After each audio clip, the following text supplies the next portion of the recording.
I guess the Virgin Mary would play into these views too. So, yes, Blessed John Duns Scotus does talk about predestination a lot, and he does factor in Mary into that equation. Essentially, what Blessed John comes up with is he takes similar views to St. Thomas on predestination, with one exception.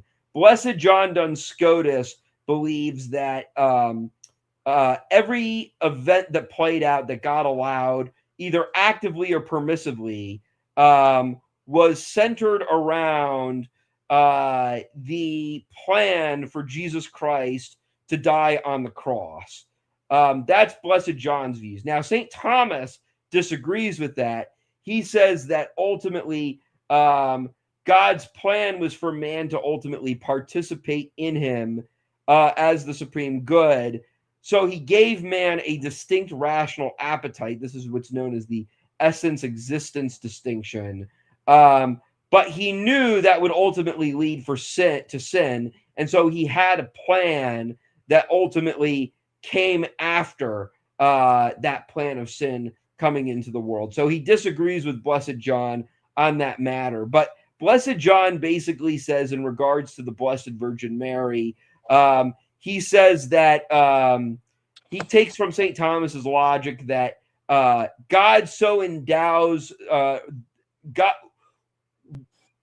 God so endows those whom he has a task or whom he has a goal for.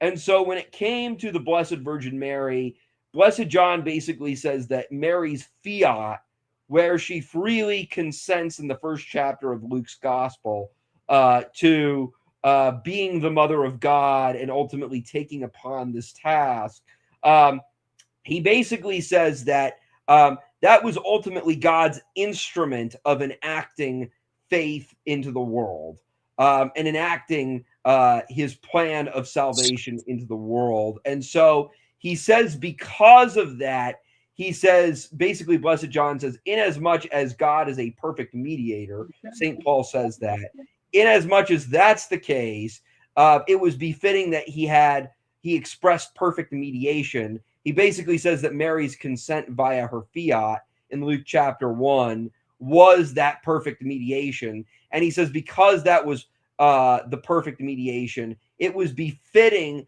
that he endow her with the preternatural gifts in advance, since the preternatural gifts for humanity were going to draw forth into the world following her. So he says, because by her consent, eventually that would lead to man being justified by grace, it was befitting that she be justified by grace from the moment of her conception before she could fall. And likewise, he says in regards to her bodily assumption, that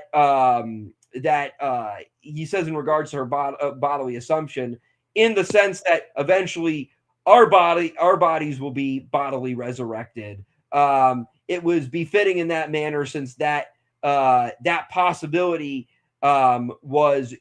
came from God using her as an instrument.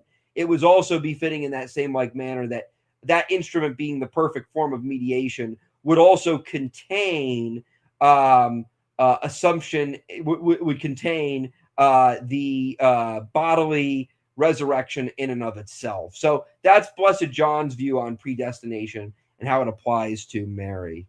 If you like what you see here, make sure to like, comment, and ring that notification bell.